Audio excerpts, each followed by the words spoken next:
Hello everyone, welcome back to my YouTube channel. दोस्तों, आज के इस वीडियो में हम सोशल वर्क से रिलेटेड एक और बहुत ही इंपॉर्टेंट टॉपिक पर बात करने वाले हैं। वो है सोसाइटी। जी हाँ दोस्तों, हम बात करेंगे सोसाइटी क्या होती है और सोसाइटी रजिस्ट्रेशन एक्ट के तहत सोसाइटी के रजिस्ट्रेशन का प्रोसेस क्या होता है। तो दोस्तों, इस वीडियो में हम बात करेंगे एनजीओज़ के रजिस्ट्रेशन के प्रोसेस पर। और ये प्रोसेस एनजीओ सेक्टर में काम करने वाले प्रोफेशनल्स, एमएसडब्ल्यू स्टूडेंट्स और बीएसडब्ल्यू स्टूडेंट्स के लिए बहुत ही इम्पॉर्टेंट। तो प्लीज़ दोस्तों, वीडियो को अंत तक ज़रूर देखें। तो सबसे पहले हम बात कर लेते हैं सोसाइटी क्या होती है। What is society? So society is a voluntary non profit organisation formed by a group of individuals to promote social welfare, education, culture, health, environment और other charitable objectives। सो सोसाइटी का मतलब होता है ऐसा ऑर्गेनाइजेशन जो कुछ लोगों से मिलकर बना होता है, जिसे किसी सोशल, एजुकेशनल, कल्चरल या रिलीजियस पर्पस को पूरा करने के लिए बनाया जाता है। मेनली सोसाइटी जो है वो नॉन प्रॉफिटेबल होती है। इसका पर्पस होता है सोशल सर्विस प्रोवाइड करना या सोशल वेलफेयर करना।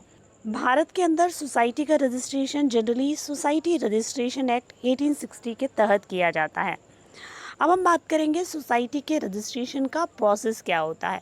यानी अगर कोई व्यक्ति एनजीओ रजिस्टर्ड करवाना चाहता है तो वो सोसाइटी रजिस्ट्रेशन एक्ट 1860 के तहत अपने एनजीओ को किस तरीके से रजिस्टर्ड करवाएं। तो चलिए हम पूरा प्रोसेस देखते हैं सोसाइटी रजिस्ट्रेशन का। मेनली सोसाइटी का रजिस्ट्रेशन सोसाइटी रजिस्ट्रेशन एक्ट 1860 के तहत किया जाता है। सोसाइटी बनाने के लिए मिनिमम 7 मेंबर्स की रिक्वायरमेंट होती है।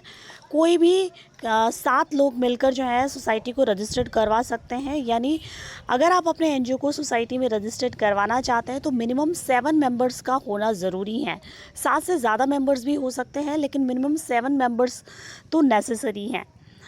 देन इसके बाद में सोसाइटी को स्टैब्लिश करने के लिए एक कॉमन ऑब्जेक्टिव्स होता है। किसी न किसी कॉमन ऑब्जेक्टिव के ऊपर सोसाइटी को रजिस्टर्ड करवाया जाता है। सोसाइटी के लिए एक गवर्निंग बॉडी बनाई जाती है जिसमें जनरली कुछ मेंबर्स होते हैं, जैसे president, vice president, secretary, treasurer और कुछ एग्जीक्यूटिव मेंबर्स। इन सभी मेंबर्स के थ्रू एक गवर्निंग बॉडी बनाई जाती है। सोसाइटी को रजिस्टर्ड करवाने के लिए मेनली 2 डॉक्यूमेंट्स नेसेसरी होते हैं। अगर आप सोसाइटी को रजिस्टर्ड करवाना चाहते हैं सोसाइटी रजिस्ट्रेशन एक्ट 1860 के तहत, तो आपको सोसाइटी के लिए 2 डॉक्यूमेंट्स मेनली बनाने होंगे। जिसमें सबसे पहला होगा MOA, जिसको हम मेमोरेंडम ऑफ एसोसिएशन कहते हैं। MOA के अंदर नेम ऑफ सोसाइटी होगा। आप सोसाइटी बना रहे हैं तो आपको सोसाइटी का एक नाम चूज़ करना होगा। सोसाइटी का नाम यूनिक होना चाहिए। जिस नाम से आप सोसाइटी बना रहे हैं उस सिमिलर नाम से कोई भी सोसाइटी पहले से रजिस्टर्ड नहीं होनी चाहिए। सोसाइटी का जो नाम है वो उस सोसाइटी के ऑब्जेक्टिव को शो करने वाला होना चाहिए। इसके अलावा सोसाइटी के कुछ ऑब्जेक्टिव्स भी आपको बनाने होंगे, क्योंकि आप एनजीओ खोल रहे हैं और सोसाइटी के तहत रजिस्टर्ड करवा रहे हैं। तो कोई भी एनजीओ बिना पर्पस के इस्टेब्लिश नहीं होता है। तो आपको अपने एनजीओ के लिए कुछ ऑब्जेक्टिव्स को डिसाइड करना होगा कि किन ऑब्जेक्टिव्स के ऊपर आपकी सोसाइटी या एनजीओ काम करेगा। इसके अलावा सोसाइटी के लिए रजिस्टर्ड ऑफिस का एड्रेस भी मेंशन करना होगा, क्योंकि आप संस्था रजिस्टर्ड करवा रहे हैं और कोई भी संस्था जो है वो किसी न किसी ऑफिस या किसी न किसी प्लेस पर काम करती है, तो उसके लिए रजिस्टर्ड ऑफिस का एड्रेस आपको पहले से ही देना होगा। इसके अलावा कुछ फाउंडिंग मेंबर्स सोसाइटी के अंदर होते हैं, उन फाउंडिंग मेंबर्स की जानकारी देनी होगी और गवर्निंग बॉडी की इन्फॉर्मेशन भी आपको MOA के अंदर शेयर करनी होगी। MOA के बाद में सेकंड डॉक्यूमेंट होता है रूल्स एंड रेगुलेशंस, यानी बायलॉज। कोई भी संस्था बिना रूल्स रेगुलेशन के नहीं चलती है, इसलिए एनजीओ को रजिस्टर्ड करवाने से पहले आपको उस एनजीओ के लिए रूल्स और रेगुलेशन यानी बायलॉज को फ्रेम करना होगा। बायलॉज के अंदर उस सोसाइटी या एनजीओ की मेंबरशिप के कुछ रूल्स होंगे कि कौन व्यक्ति उस एनजीओ के अंदर मेंबरशिप ले सकता है। इसके अलावा मीटिंग का क्या प्रोसीजर होगा, गवर्निंग बॉडी के मेंबर्स के इलेक्शन का क्या प्रोसेस होगा, ऑफिस बियरर्स की ड्यूटीज़ क्या होगी। इसके अलावा कुछ फाइनेंशियल मैनेजमेंट का के जो काम होंगे एनजीओ के अंदर वो कैसे किए जाएंगे। और अगर आप अपनी संस्था को डिज़ोल्व करना चाहते हैं, डिसोल्यूशन करना चाहते हैं, ख़त्म करना चाहते हैं या ख़त्म करना चाहते हैं भविष्य में भी, तो उसके लिए आपको डिसोल्यूशन के रूल्स भी मेंशन करने होंगे। तो मेनली सोसाइटी रजिस्टर्ड करवाने के लिए आपको 2 डॉक्यूमेंट्स चाहिए होते हैं। पहला एमओए जिसको मेमोरेंडम ऑफ एसोसिएशन कहते हैं, और दूसरा रूल्स एंड रेगुलेशंस जिसे हम बायलॉज कहते हैं। इन दोनों डॉक्यूमेंट्स के साथ में आपको कुछ और डॉक्यूमेंट्स की भी रिक्वायरमेंट होती है, जैसे आधार कार्ड। जो मेंबर्स सोसाइटी को रजिस्टर्ड करवाने वाले जो मेंबर्स हैं, जो मिनिमम 7 मेंबर्स हैं, उनके आधार कार्ड की कॉपी आपको अटैच करनी होगी। उनके पैन कार्ड की कॉपी इसके साथ में अटैच करनी होगी। इसके अलावा एड्रेस प्रूफ और फोटोग्राफ्स, जो पासपोर्ट साइज़ फ़ोटोग्राफ्स भी आपको मेंशन करने होंगे।